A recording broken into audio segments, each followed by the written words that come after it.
davlat rahbarini kutib olish bu juda ham hayajonli. Mehnat qilgan odam albatta yutuqqa erishadi. Bu juda ham unutilmas kun bo'ldi. To'g'risini aytsam, bizning kuchimiz 100 baravarga ortib ketdi.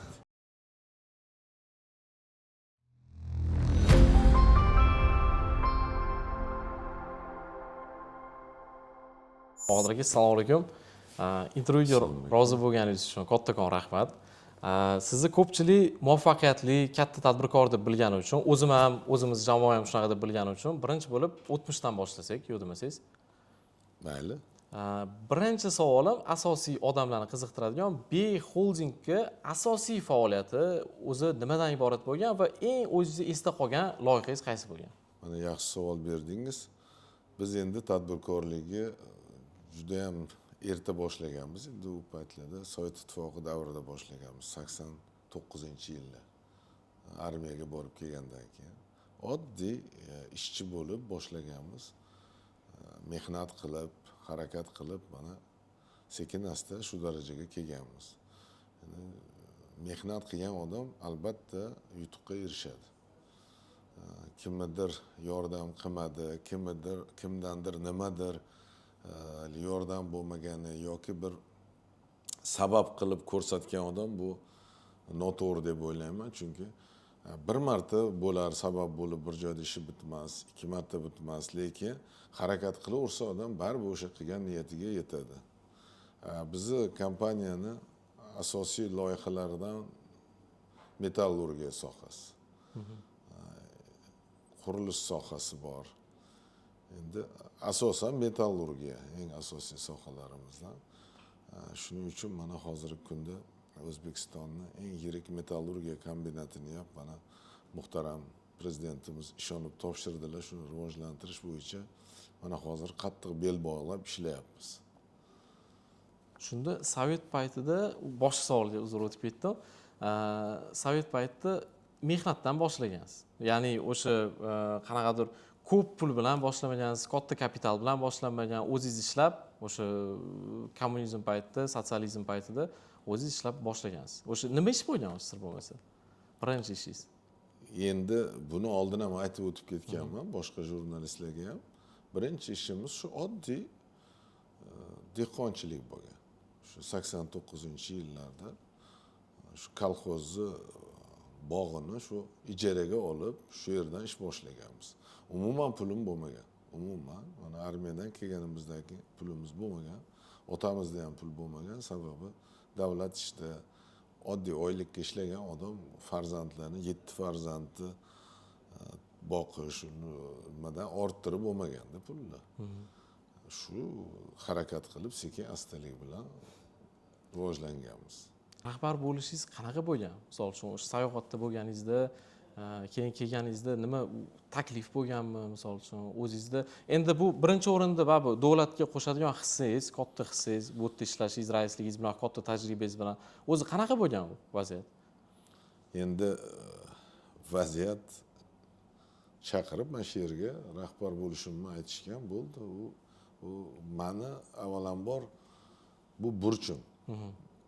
Davlatimizga xizmat qilib, davlatimizga bizni tomondan qandaydir bizni foydamiz mana shu davlat ishda ishlab ko'proq tegsa, biz bunga doim tayyormiz. Chunki har bir oilada ota-ona farzandini birinchi navbatda vatanparvar qilib tarbiya qiladi. Bu vatan bizniki. Shuning uchun biz vatanimiz, biz oldimizga qanaqa topshiriq qo'yishdan qat'iy nazar biz so'zsiz bajarishimiz kerak. Men shunaqa deb o'ylayman, o'zim farzandlarimni ham shunaqa tarbiya qilaman. Shuning uchun o'ylab o'tirganim yo'q. Mana kelganimizga 11 oy bo'lgan bo'lsa, hozirgi kunda shunaqa vatanparvar kombinat manfaatini o'zini manfaatidan ustun qo'yadigan jamoani yig'ishga harakat qilyapmiz. Bu yaqinda O'zbekiston 24 translyatsiya, ya'ni kechagi translyatsiyasini ko'rganda prezidentga 20 tadan ortiq masala aytib o'tgan edingiz. O'sha masalani lekin ochiqlanmadi. Endi birinchi o'rinda beradigan savolim, bu masala ochiqlansa bo'ladigan masalami? Agar bo'lsa, ochiqlasangiz xursand bo'lardik. Endi to'liq ochiqlash shart deb o'ylamayman. Eng asosiysi biz kiritgan takliflar, loyihalar shu avvalambor kombinatimiz uchun. Qolaversa mana shu mamlakatimiz rivojiga o'zini hissasini qo'shadigan loyihalar. Hozir bular ustida qattiq ishlayapmiz. Mana Texnopark yaqinda faoliyatini boshlaydi va bu loyihalar bo'yicha investorlarning barchasini topib qo'yganmiz, tez fursatda boshlab yuboramiz. Hozir vaqt juda tez o'tyapti. Hurmatli prezidentimiz doim o'rgatib kelganlar, doim ta'kidlab keladilar, unaqa tez ishlash kerak hozir. Chunki zamon juda tez, shiddat bilan rivojlanyapti. Biz agar shoshilmay, bemalollik bilan harakat qilsak, ortda qolib ketamiz. Mana muhtaram prezidentimizni bir so'zlari bor, bu bizga lozing, motivatsiya bo'lib qolgan. Biz o'zimizni mehnatimiz bilan barchani o'zimizni hurmat qilishga majbur qilmoqdamiz deganlar. Bu haqiqatdan ham juda ham to'g'ri so'z. Chunki mana 10 yil oldin uzoqqa bormang, bizdagi holat bilan hozirgi holat, hozirgi rivojlanishi 10 yil oldin aytganda hech kim ishonmagan bo'lardi. O'zimizdan ham bilamiz. O'zimizni kasb rivojlanishi, jurnalistika rivojlanishi, ochiqlik, misol uchun siz bilan intervyu bo'lishlar, bu ham Endi 10 yil oldin bo'lganda menga intervyu bermagan. bermasangiz. Chunki meni ham oilam bor. Mana bu xotiralardan. Lekin muhtaram prezidentimiz shunaqa siyosat olib bordilarki, shunaqa sharoit yaratib berdilarki, barchaga birorta soha qolmadi. Muhtaram prezidentimiz e'tibordan chetda qoldirgan. Hamma soha rivojlanyapti. Intervyudan uzoqqa ketmasdan shu mavzuga doir hamkorimiz haqida qisqacha gapirib o'tsam. Turkiston Development 8 yildan beri Toshkentda obyektlar qurib kelmoqda va shaffof qurilish saytida ham ma'lumotlari mavjud. Hozir kompaniyaning Yunusoboddagi Turkiston Avenue loyihasida xonadonlar sotuvda mavjud. Loyihaning e'tiborli jihatlaridan biri bu to'lov shartlari. Ya'ni siz 45 oyga bo'lib to'lash imkoniyatingiz mavjud. Bu bank kreditlarisiz va foizlarsiz bo'ladi. Undan tashqari, agar boshlang'ich to'lovga kattaroq summa beradigan bo'lsangiz, qolgan summa o'sha 45 oyga taqsimlanadi. Va agar to'liq summani qoplaydigan bo'lsangiz, unda sizga skidka chegirmalar taqdim etilishi ham mumkin. Joylashuv ham muhim deydiganlar uchun majmua yaqinida 100 gektarlik dendropark barpo etilmoqda. Metro bekatigacha masofa 1,5 kilometr. Atrofda maktab va bog'chalar ham ko'zda tutilgan. Agar Turkiston Avenue bo'yicha savollaringiz mavjud bo'lsa, ekrandagi barcha ma'lumotlar orqali bog'lanishingiz mumkin. Biz esa intervyuni davom etamiz. Siz kelganingizdan keyin kombinatga nima katta o'zgarishlar bo'ldi? Bizi kombinatimizda mana shu oxirgi yilda o'zgarish, eng katta o'zgarishlardan biri bu mana shu quyi prokatlash kompleksini ishga tushishi. Bu quyi prokatlash kompleksi O'zbekiston rivojida muhim ahamiyatga ega. Sababi bunday mahsulotlar ishlab chiqaradigan korxona yo'q edi bizda. Mana paydo bo'ldi. Hozirgacha bu issiq holatlar rivojlangan list mahsulotlari to'liq import bo'lgan O'zbekistonga. Masalan, o'tgan yilning o'zida 1,5 million tonna. Bu degani 800 million dollar degan taxminan. Bizni majmuamizni ishga tushishi natijasida shu 800 million dollarlik mahsulot mahalliylashadi. Ulardan 300 milliondan ziyod qo'shimcha qiymat yaraladi. Yana 3000 dan ziyod yangi ish o'rinlari yaratiladi ularda. Bu korxonani majmuamizni o'zida 1200 ta ishchi o'rin yaraladi. Mana bu haqiqiy bir kombinat tarixida juda ham katta o'zgarish, muhim ahamiyatga ega bo'lgan o'zgarish desak bo'ladi oxirgi yilda. Ya'ni 11 oy ichida уже mahalliylashtirildi. Mahalliylashtirish уже amalga oshirilishi. Mahalliylashtirish amalga oshirilyapti. 8 million dollarlik. Nasib qilsa-da shunaqa Zo'r. Xudo xolasa. Lekin bitta qo'shimcha savol beraman. Metal kombinat qiyinroq soha bo'lgani uchun o'sha quymalarni qisqa tushuntirib bersangiz zo'r bo'lardi. Misol uchun u o'zi qanaqa ko'rinish yoki nima bo'ladi oddiyroq tilda. Oddiy tilda tushuntirsam, men texnik so'zda tushunish qiyin albatta. Metallurgiyani ishlamagan odam qiyin. Oddiy til mana metallom. Metallomni biz o'zimizni viloyatlarda yig'ish punktlarimiz bor. O'zimiz zavodda ham to'g'ridan-to'g'ri qabul qilamiz. Metallomdan tashqari mana metallurgik xomashyolar bor. GBJ, PVJ shunga o'xshash. Bularni import qilamiz, sotib olamiz. Keyin bularni aralashtirib, ularga kerakli ferroqotishmalarni qo'shib eritamiz biz. Oldin pechda eritiladi. 120 tonnalik pechimiz bor. Elektr yoylik pech. Eritgandan keyin uni bizda o'shanga qayta ishlov beruvchi pech bor. Buni akos deydi. Shu akosda o'sha metal, suyuq metalga kerakli ferroqotishmalarni qo'shib, metalni yanada sifatini oshiramiz. Uni sifatini oshirganimizdan keyin uzluksiz quyish mexanizmi bor. Katta majmua kompleks. Muhtaram prezidentimiz yaqin kunlarda, mana shu o'tgan kunlar tashriflari doirasida shu majmuani o'z ko'zlari bilan ko'rdilar. Muhtaram prezidentimizga taqdimot qilib, tushuntirib berdik. Juda ham xursand bo'ldilar ko'rib. Shu uzluksiz quyish mexanizmi orqali suyuq metal qattiq holatga keltiriladi. Kristallizator orasidan o'tib bu slab holatiga keladi. Slab qalinligi 40, 44, 50, 60 bo'ladi santimetr. U slab uzluksiz quyish mexanizmidan tushib, mayatnikov qaychi bor. O'sha qaychi yordamida bizga buyurtmaga kerak bo'lgan uzunlikda qirqiladi. U qirqilgandan keyin bu metal slab mana shu bizni tunelniy pech bor, 120 metrli. Shu tunelniy pechga 900 gradus issiqlikda kiradi. Tunelniy pechchi vazifasi shu slabni bir meromda qizdirib berish. Nimaga qizdirib beradi? Bir meromda qizdirmasa, undan keyin prokatniy stan deydi buni. Prokatniy stan bu yupqalashtiruvchi stanoklar. Bizda bundan 5 ta bor. Shu stanokka kelguncha kirishdan oldin shu katta bosim ostida uni ustidagi kul, akalina deydi. Kulni tozalab tashaladi. Keyin o'sha stanlardan o'tib bizga buyurtmaga asosan topshiriq berilgan razmerga, yupqalikka keltiriladi. 1,4 millimetrgacha biz yupqalashtira olamiz slabni. Tasavvur qiling. 1,4 millimetrdan 12 millimetr qalinlikkacha list chiqaramiz. Issiq holatda rulonlangan. Bu hozirgi kunda juda ham yaxshi sifatda chiqyapti.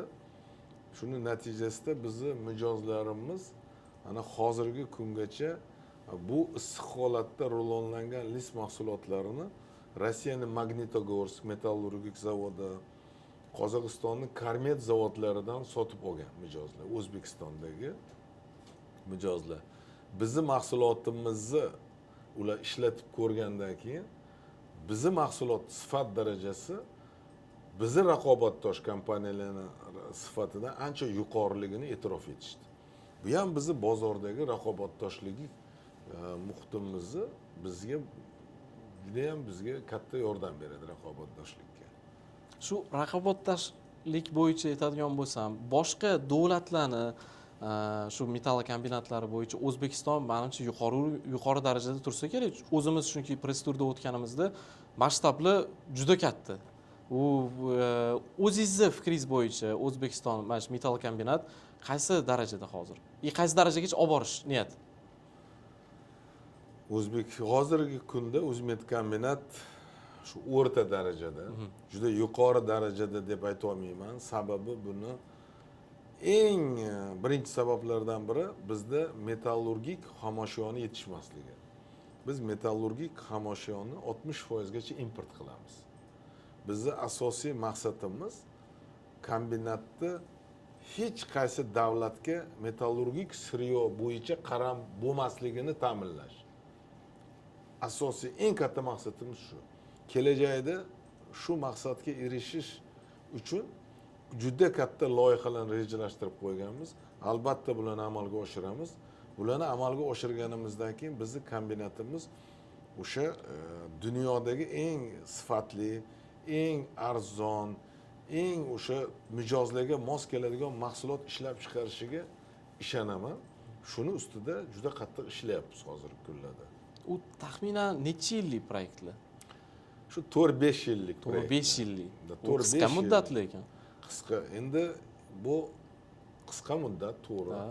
Lekin bizni qanday davlatimiz tomonidan, davlatimiz rahbari tomonidan shunaqa motivatsiya, shunaqa yordam berilyaptiki, biz tez ishlashga majburmiz va ishlashimiz shart tez. Mana o'zingiz o'ylab ko'ring. 10 yil oldin O'zbekistonni holati qanaqa edi? 10 yil oldin. Siz o'ta boshqacha. yoshingiz nechida? Men 24.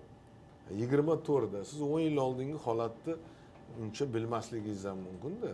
14 yoshda bo'lgansiz. 10 yil oldin bitta pulni valyuta qilib konvertatsiya qilish ham muammo edi. Boshqa ish aytmay qo'yaverasiz sizga.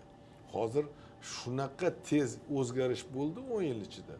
Va aqlga sig'dirib bo'lmaydigan o'zgarish bo'ldi. Shuning uchun odam harakat qilsa, har qanaqa masalani yechsa bo'ladi, tez. Buning uchun mehnat qilish kerak. Vatanni sevish kerak. Vatanga sadoqatli bo'lish kerak. Shunda hammasi tez bo'ladi. Hozirgi prezidentimiz tashriflari bo'yicha aytdingiz.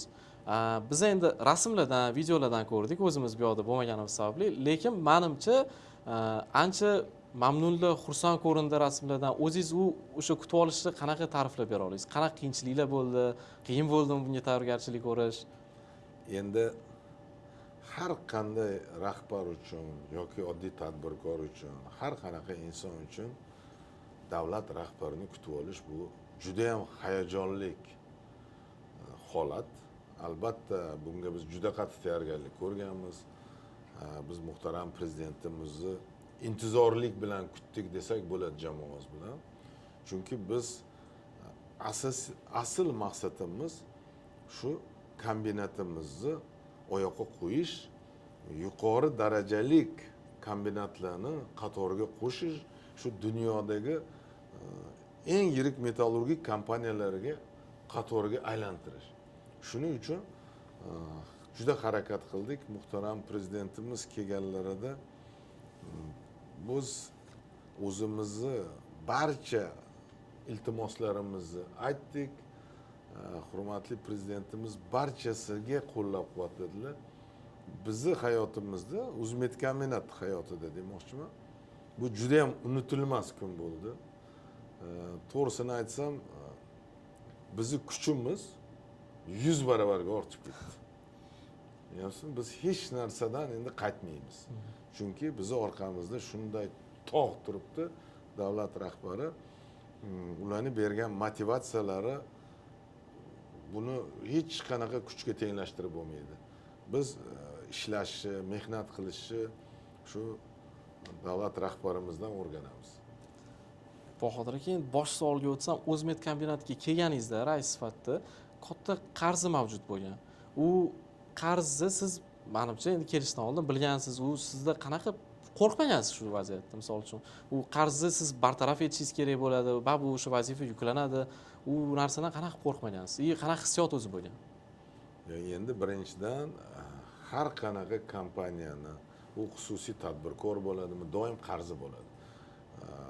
Chunki rivojlanish uchun doim qarz olinadi. Chunki har qancha pulingiz bo'lishiga qaramasdan siz yangi loyihalarni amalga oshirishni xohlaysiz. Siz o'zingizdagi pul hech qachon yetmaydi. Shuning uchun kombinat ham mana shu loyihalarni amalga oshirish uchun bankdan albatta kredit olgan. Lekin hozirgi kunda bizni barcha iltimoslarimizni inobatga olib, davlatimiz tomonidan bizga prezidentimiz tomonidan qaror loyihalari chiqarib berildi. Bizga hamma tashkilot, mana administratsiya, vazirlar mahkamasi, Moliya va iqtisodiyot vazirligi, Tog'-kon geologiya vazirligi juda ham yaqindan yordam berib kelmoqda. Bularning yordami natijasida biz o'zimizdagi barcha qiyinchiliklarni yengib o'tishimiz juda ham oson bo'ldi. Hozirgi holatda kombinatda moliyaviy ahvoli yaxshi. Ko'z tegmasa yaxshi. Hozirgi kunda bizga kombinatni barqaror rivojlanishiga dunyoning eng katta banklari, reyting agentliklari ishonch bildirib, bizni hamkorlikka taklif qilyapti. Bu ham bizni katta yutug'imiz. Undan tashqari Uzmet kombinatda aksiyalari ancha katta miqdorga qimmatladi. Bu nimadan dalolat Taxminan, qiladi? uzr bo'ldim, taxminan Endi ba'zi sifralarni aytib bo'lmaydi, ko'z Ha. tegishi mumkin. Shuning uchun u kerak bo'lsa uni sekin o'zingiz bo'ldi, xo'p bo'ldi. nimada bor u. Bilaman. Tarmoqda bor. Yashil metallurgiyani o'zingiz yaxshi bilasiz. Hozir yashil metallurgiya trendda. Ya'ni qanaqa ma'noda trendda? Hamma katta metallurgik kompaniyalar yashil metallurgiyani o'ziga integratsiya qilyapti. Va Bekobodda именно viloyatda yashil metallurgiya qanaqa integratsiya qilinyapti O'zmet kombinatda? Bizda ham bu yashil energetika bo'yicha mana shu yashil ekologik toza mahsulot ishlab chiqarish bo'yicha ko'p ishlar olib borilayotgan. Biz mana hozir Xanobod quyosh elektr stansiyasidan elektr energiya olish bo'yicha shartnomalar, oftek shartnomalar imzolangan. Kelajakda o'zimiz ham quyosh panellari qo'yganmiz ko'p. Sekin astalik bilan baribir shu ko'proq ekologik tomonda mahsulot chiqarishga harakat qilyapmiz. O'zi qisqa qilib aytganda yashil metallurgiya endi kuzatuvchilar har xil bo'lishi mumkin. U nima deb tushunasiz? O'zi nima deb tushuniladi? Yashil ishlab chiqarish bu shu ekologiyaga zarar keltirmaydigan energiyadan foydalanasiz. Masalan, quyosh elektr stansiyadan elektr olsangiz, bu ham mana shu siz aytgan ekologik nimaga kiradi.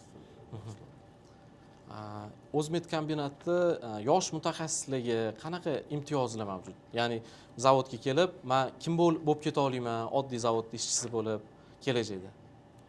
Biz yoshlarga juda katta e'tibor beramiz. Har payshanba kuni o'zimiz mana davlat xavfsizlik xizmati xodimlari bilan birgalikda ham juda ko'p marta yoshlar bilan uchrashuvlar o'tkazamiz. Ularni tinglaymiz. Ularni 125 tasini mana bu yil ishga oldik. Hozir bizda 1145 ta yosh ishlayapti.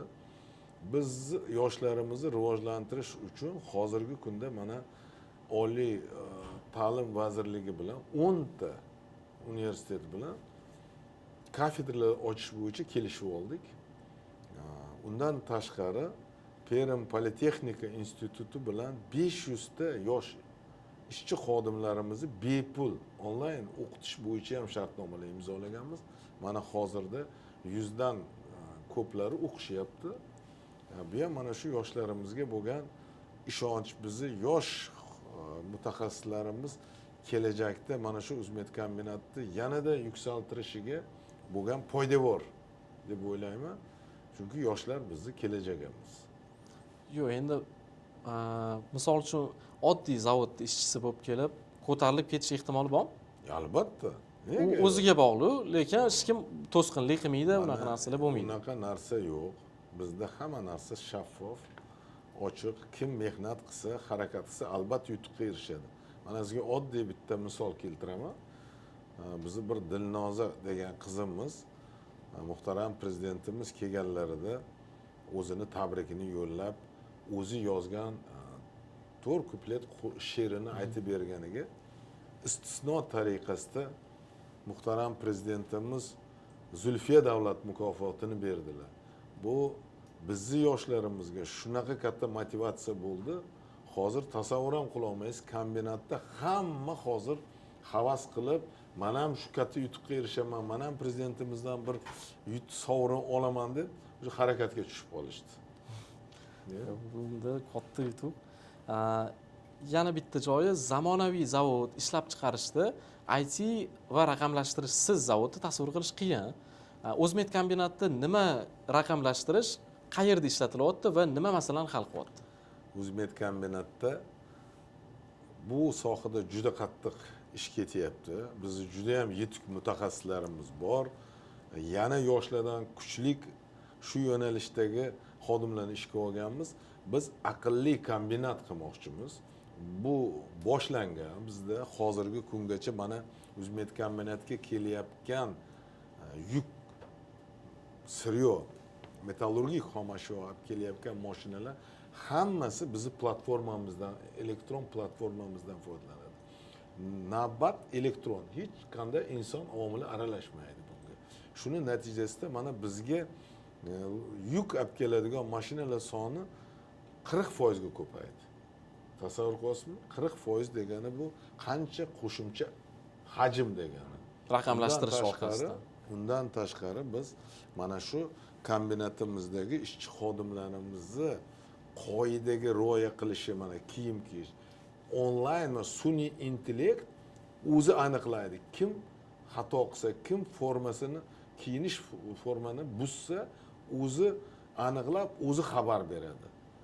Undan tashqari mana bizga kirib kelayotgan metallurgik siryo, metallomni isrofgarchilik foizini sun'iy intellekt orqali aniqlanadi. Bu juda ham bu katta foyda keltiradi. Bunda inson omili aralashmagandan keyin korrupsiya bo'lmaydi. Tanish bilishchilik bo'lmaydi. O'sha metallomni ichidagi metallmas jins nech foizligini aniq ko'rsatib beradi sun'iy intellekt. Mana shunga o'xshagan juda ko'p yana yangi platformalar, yangi mana tizimni yo'lga qo'yayotganmiz. Nasib qilsa bu yil oxirigacha yakunlaymiz. O'sha bu kombinatimizdagi ishlab chiqarayotgan mahsulotimizni tan narxi sezilarli pasayadi bunda. Sun'iy intellekt o'zingiz aytdingiz. O'sha sabab bitta qo'shimcha savol bermoqchi edim. Katta endi videolarda ko'rganman asosan, o'zim bu zavodlarga bormaganman. Xitoyda misol uchun robotlashtirilgan zavodlar juda ko'p, odam juda kam ishlaydi, misol uchun asosan boshqaradi. O'zmet kombinatda qanchalik bu real? Bizda ham xuddi shunday. Bizda ham mana shu hozir oxirgi quyuq prokatlash kompleksimiz juda kam odam ishlaydi. Mana e'tibor bergan bo'lsangiz, mana shu turgan prokatning standa ham birorta odam ko'rmaysiz.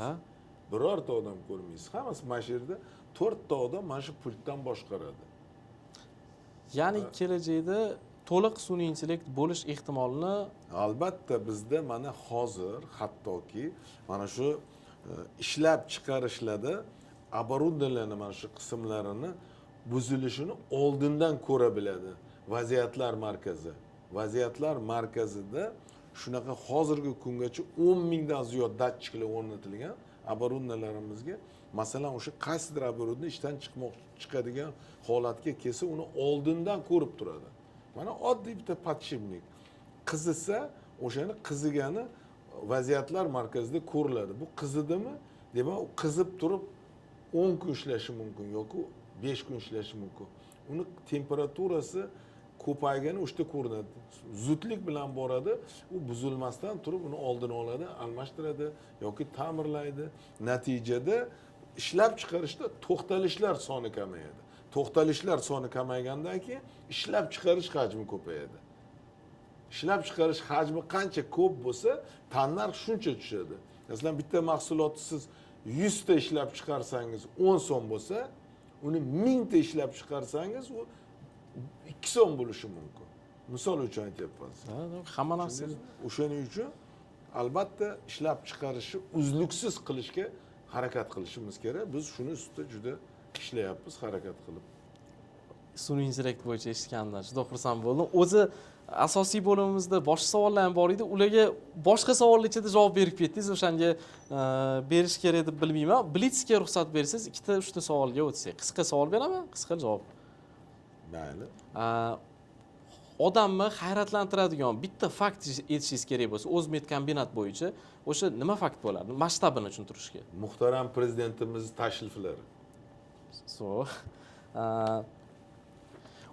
O'zmet kombinat rais sifatida eng faxrlanadigan, o'z bilaman, qisqa muddat siz uchun ham, eng faxrlanadigan ishingiz qaysi bo'ldi hozirgacha?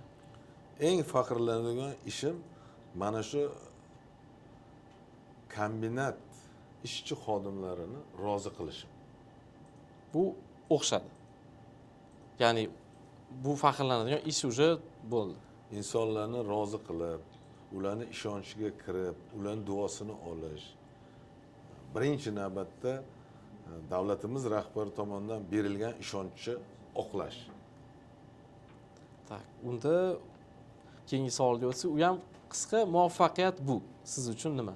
Muvaffaqiyat men uchun shu davlatimiz tomonidan, prezidentimiz tomonidan berilgan ishonchni oqlash. Shunda men o'zim muvaffaqiyatli deb hisoblayman. Bahodirga yakunlaydigan savol, yoshlarga bitta maslahatingizni o'zingiz eng kerakli hayotda kerak bo'ladigan maslahat bersangiz. Yoshlarga mehnat qilish kerak, harakat qilish kerak. Hozir katta marralarga erishish uchun bizning davlatimizda hamma sharoitlar bor. Hamma 100%. Ishlash kerak. Kimlardir noshukur bo'ladi, kimlardir mening unim yo'q, bunim yo'q deydi. Bu hammasi bahona. Ikkita qo'li yo'q odam kerak bo'lsa ketmon chapyapti. Ikkita qo'lsiz odam ketmon chapyapti. 7 muchasi sog' odam har xil bahonalarni qilib ishlamaydi. U dangasa odam. Bahodir aka, rahmat kattakon intervyu uchun. Mehnat qilish kerak. Mana sizlar ham kechadan beri o'tirmaganingizda men sizlarga intervyu bermayman. Rahmat kattakon.